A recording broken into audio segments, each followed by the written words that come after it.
Hello and welcome back to Mind Games TV, episode 56. Today we're going to talk about Team Liquid's 10-man roster, so 10-man rosters in esport, Locodoco as a head coach, and the expanded position coaching that Liquid seems to be filling in.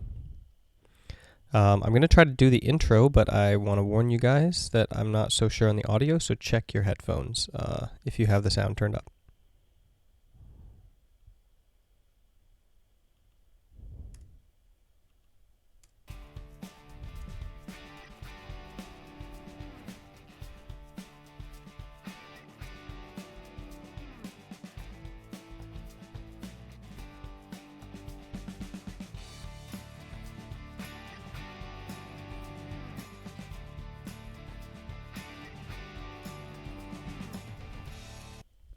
Cool, it works. All right.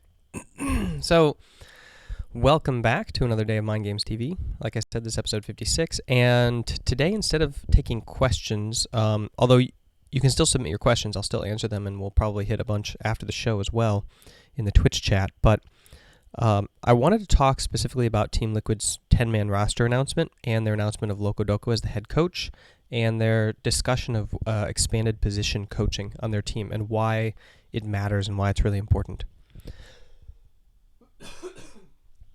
Sorry, and I have a little bit of a cough today, which is why I have this water. So, first of all, I think that although Team Liquid says that they're going to be the first team with a 10-person roster, I believe that CLG is doing this too. If you look at CLG's Challenger team recruitment statement, it says that they want 5 people who can live in the Bay Area, like in the training facility. So it seems like they're going to be training against the main team.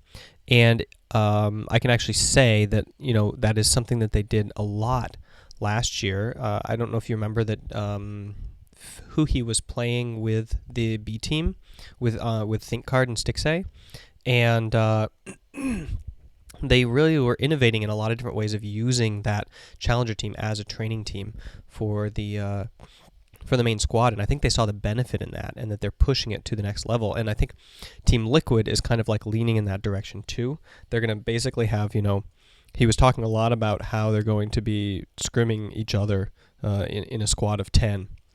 So I guess what we could really say is welcome. Like Korea has finally come to America, and now it's like 2 years after the sister teams were dissolved, and they closed down the whole Korean sister team thing, and finally it's made its way all the way to the United States, where we now have essentially the concept of having a full sports roster in one roof, where you have starters that can scrim against the non-starters. And the reason this is really, really, really, really, really, really, really, really, really, really important is that instrumental motivation is absolutely key for maintaining consistent growth. Instrumental motivation meaning the motivation that comes from an instrument outside of you. So like you looking up at that starter and saying, I want to be in that guy's chair, and I want to get that $5,000 bonus for starting, this weekend. And the starter looking over his shoulder at the guy sitting right behind him, who's his brother in arms, who they're living with and training with, and who is striving to take his position and saying, okay, here it's like after practice, and like I'm playing Arc, and that other guy is training, and I'm seeing him train, and I'm like, I didn't perform very well today. Okay, I better jump in solo queue and get better. This kind of motivation is the thing that is missing in every single esports team right now. And that is why Team Liquid is going to have one of the most motivational cultures and motivational environments through the next season, if they do it right. If they're able to coach well in this environment, if they're able to unify the team as a band of brothers and have a system of more or less objective evaluation of who should be starting, so it's not subjective, it's not like the coach just kind of has some secret coin flip and it is always Piglet starting. If it's just objective, like there's measures and they can say well, this guy performed well this week, so he earned that spot, then it can be an incredibly powerful environment for training. That is why all sports teams in all sports have enough people to have like scrimmages in practice, because you're training against your own team, and this bench of people who are like striving to get on the starting roster is a really powerful concept. Okay. Now, I believe that they're also putting this in the pay structure. I think that it's really clear in most sports teams that they do performance-based pay. So they have like starting bonuses. If you start, you get a bonus. So there's a big incentive to like get that spot also, and you're kind of rewarded for it and you feel good. But then you lose that if you go onto the bench, and it should be week by week, in my estimation. Now let's talk about advantages, like specific concrete advantages to having 10 people on a roster that you can train against. So the first one is scrim tactics. You can tell your challenger team to pick a poke comp with with an Italy jungle and a rise top or a rise mid or whatever. And then you can play against that with a ton of different iterations. And you can force them to pick the same champions over and over and over and over. And the starting team can train against it with a whole different variety of setups, okay? This is something that is impossible right now. Nobody is scrims like this, because you cannot demand that your opponent take any sort of like engineered roster. Like when C9 scrims against Team Gravity, sorry, Team Gravity, I think you guys are gone now. But when they did, it would be like every single champion select would be like a new thing, right? And you couldn't say, like, call them and say, like, okay, you guys pick Mundo and Rengar and whatever, and practice a composition against it. So massive advantage in terms of training efficiency, right? Lots of time that is wasted, all of a sudden recaptured. Let's talk about scrim seriousness. One of the big problems that I have seen in all the professional scene in League of Legends, every single team I've worked with, is the seriousness of scrims. Like, the opponents will not take it seriously. There's no incentive for, let's talk about base psychology here. You ideally want to be the worst possible scrim partner for your opponents, while abstracting the best possible training for you. Extracting the best possible training for you. So that is the incentive, right? Remember, you're training against your opponents, so you have no incentive to be a good training partner, whereas you want to extract from them the best possible training for yourself. So let's say you're like really far behind. Are you going to like provide lots and lots of like grit and comeback mentality, that you might see on the LCS and let them, practice from behind? Probably not. Are you way far ahead? Are you going to like, play really carefully and whatever? No, you're probably going to like, goof off, because like, that the game's won and you can play carefully, and you don't want to give them the opportunity to practice playing from behind, with efficiency. And so you have all these like base psychological constructs that are working in this environment like in a very economic way, and that are incentivizing the wrong kinds of behavior for effective training. Now, you put everybody on the same team and you stick them in a room with a coach who says, you're going to be serious for you and you're going to be serious for you, because you guys are brothers and you both want this position, you want this team, this organization to win. All of a sudden, you, like player A being serious means that player B gets better training and has a better chance of like winning, which is good for everybody. So now the economy is all within the organization, and the formula works as it should in our brains. So again, this is a massive advantage for the culture of the organization and for the effectiveness of the training, like just the waste of time that is normally seen in a lot of scrims, after like 5 minutes in professional league. Okay, third advantage, secrecy. So let's say you want to try a bunch of tactics. You have to scrim against people that you're not going to be playing this week.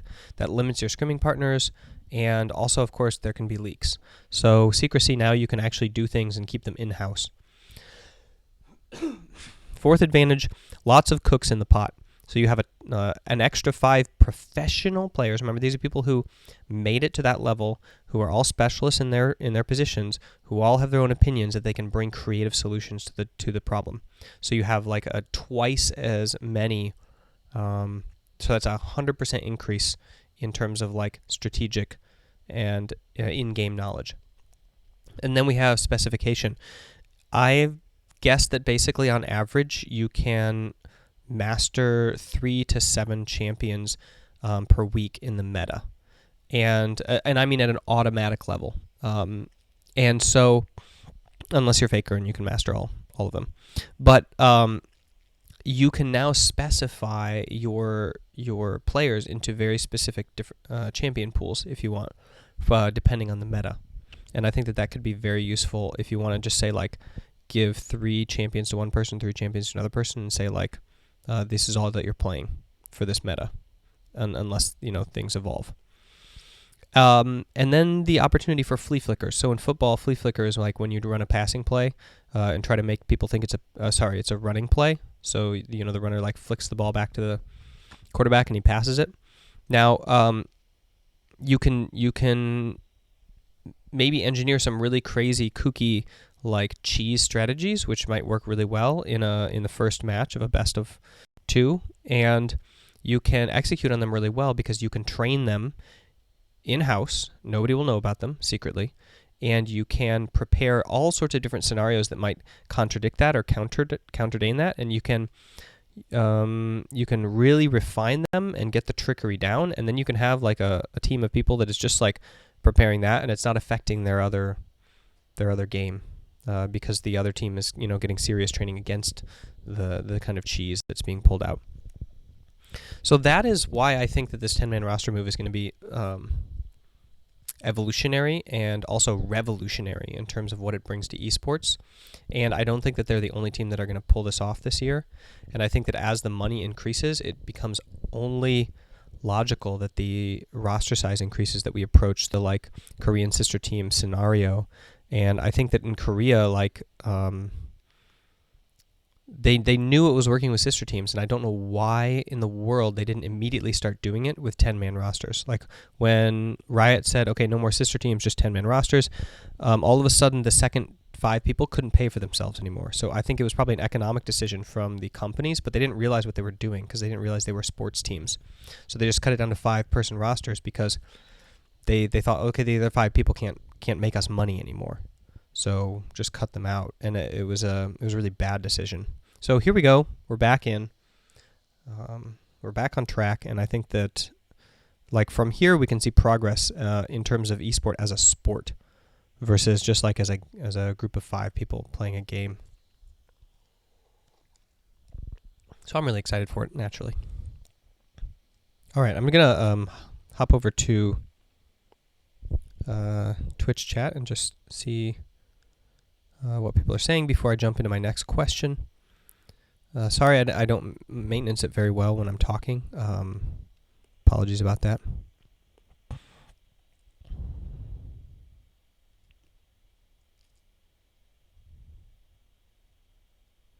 SKT reacquired Mandu as their 3rd coach. Cool.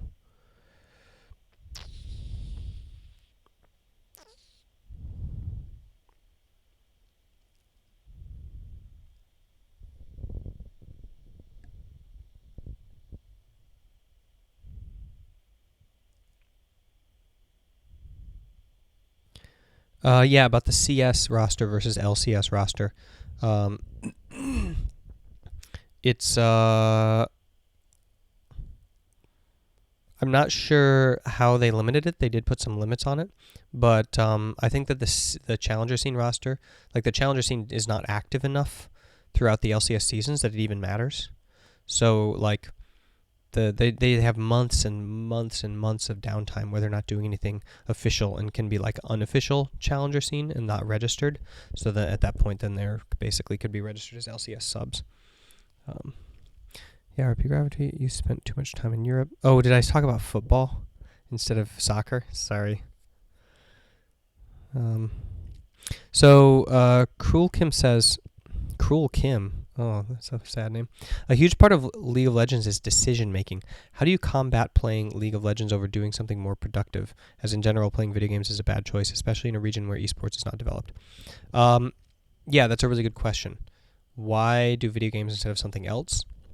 So first of all, video games just inherently are pretty good for the brain, not in excess. Maximum maybe 20 hours a week in terms of, like, the benefit that it can bring.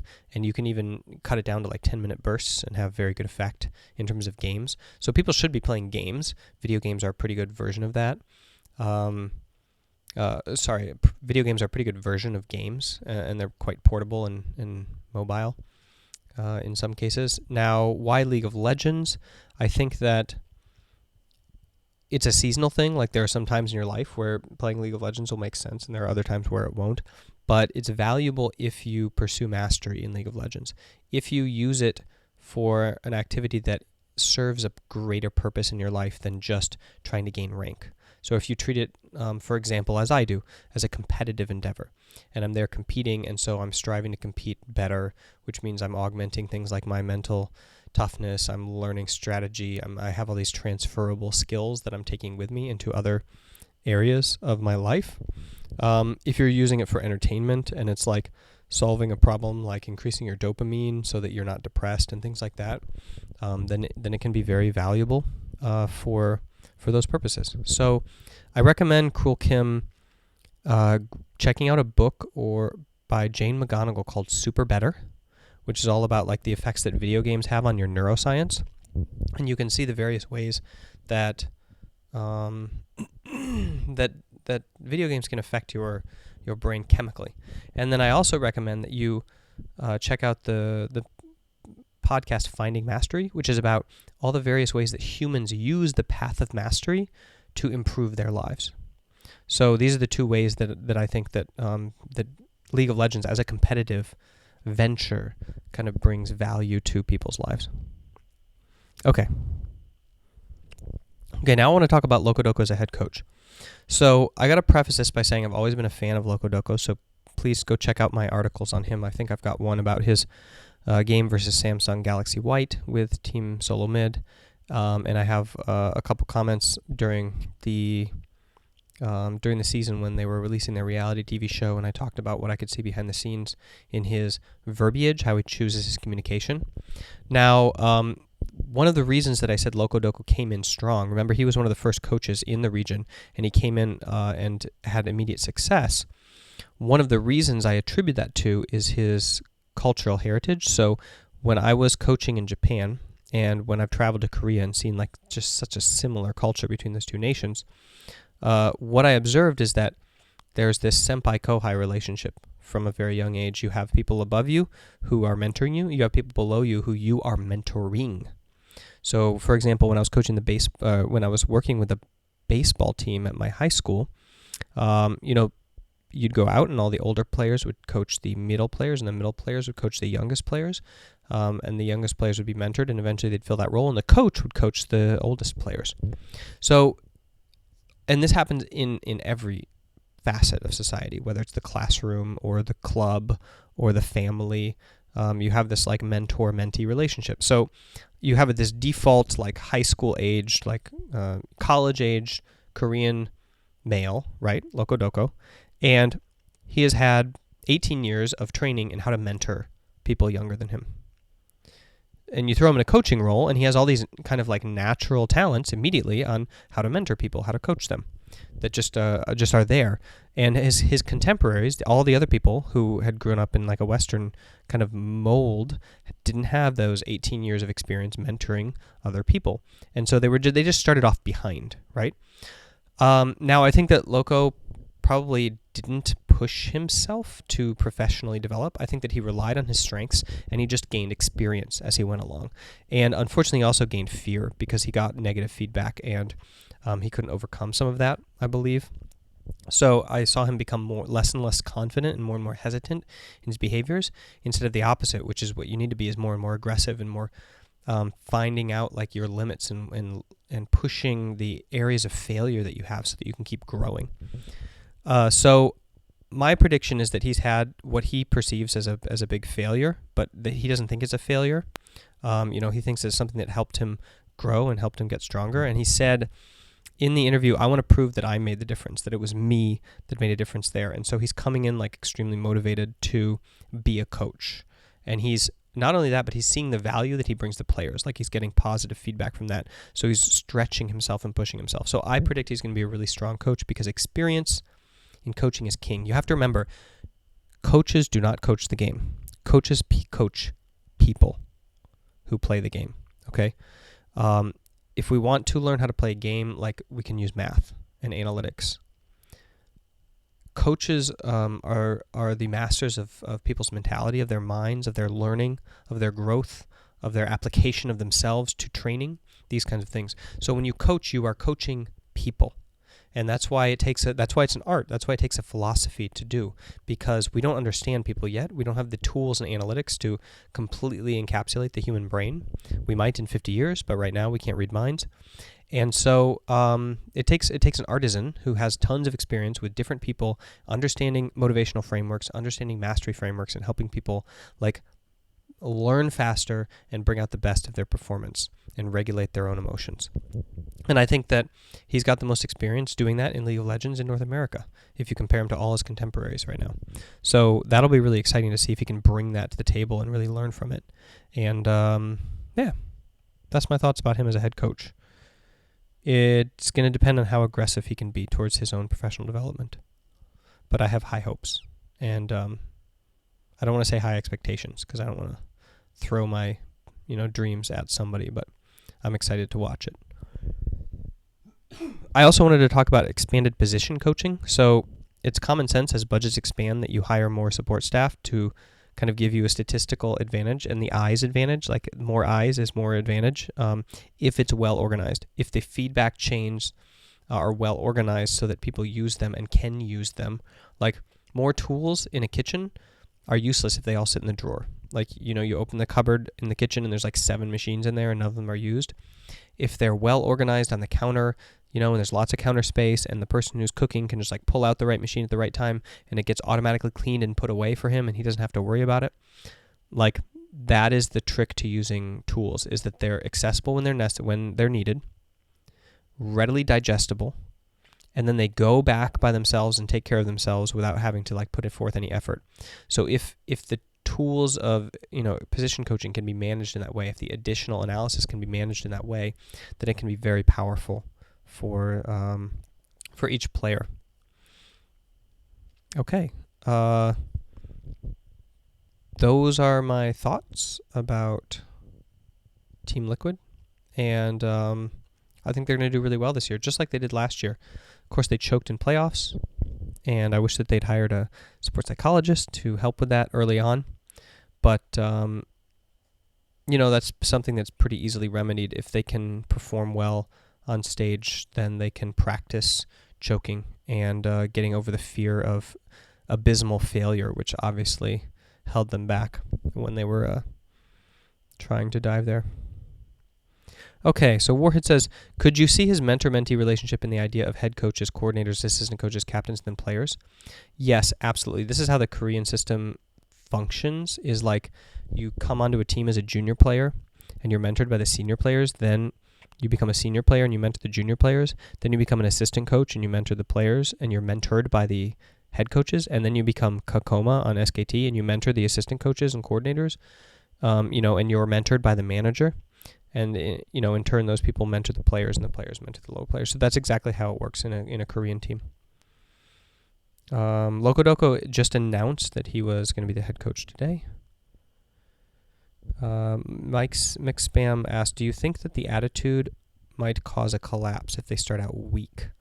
Yeah, if they start out with the belief that they're the best, and then they lose, and that threatens them instead of challenging them. Yeah, so something bad happens, you see it as a threat or a challenge. If you see it as a threat, it causes all sorts of bad consequences mentally, psychologically, in terms of motivation, in terms of biochemistry. If you see it as a challenge, the opposite happens. So, yeah, that's my answer to that.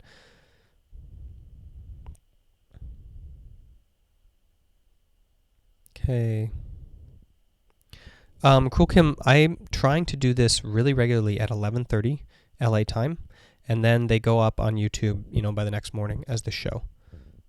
I don't want to say that they go up on YouTube because I'd love to have people here, interacting, but you can put questions on Twitter at any time, hashtag Ask Weldon, and I answer them on the show, and then they get put up there. You can also go to mindgames.gg/TV, like it says on the stream there, and you could submit questions there.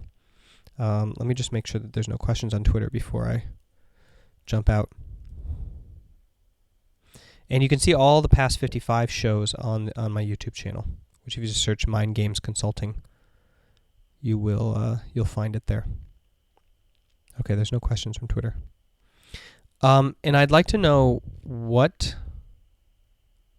time is good for you guys, people who are showing up. What time would be ideal for you, and what time zone are you in? Also, you got to tell me that as well, because right now it's 9:30 a.m. for me, or actually it's 9:55 a.m. Yeah, if you want to ask me any questions privately, my Twitter DMs are automatically open, so just message me on Twitter. That's the best thing to do. And then I have a calendar if we need to book an appointment or something. Yeah, that SKT has coaches above Kokoma and below Kokoma. KK Alma. I'm not sure exactly how to say his name.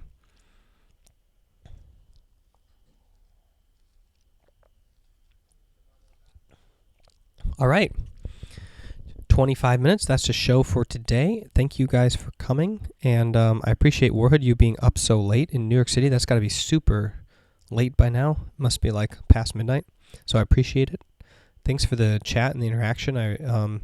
It's really, really motivating to actually have people watching live, if you know what I mean. Like, I started streaming these when I began. I've done 50 episodes, and I started with a stream, but with 0 viewers. It's like, why am I streaming it? I could just be recording it, you know. But people are interested. People are excited about it, and that really makes me want to, keep it regular and keep the content coming up. So if you have any questions, that's the other thing that fuels me is having questions to deal with.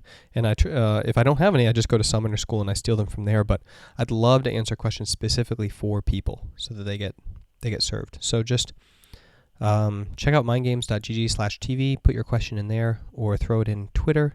You can do Instagram as well, #AskWeldon, and it'll be on the show. I just do them in the order that they come in. I have a little program that aggregates all the questions in order from received, and then I answer them on the show. Yeah, Warhead, I'll just stick around and answer a question if you have one now, or you can just put it in, and I'll do it for the next show because we need stuff for tomorrow too. Oh, tomorrow's 1st of January, right? So it might not actually be a show tomorrow. Great. Thanks, Warhead. All right. Have a good night, everybody, or evening or morning.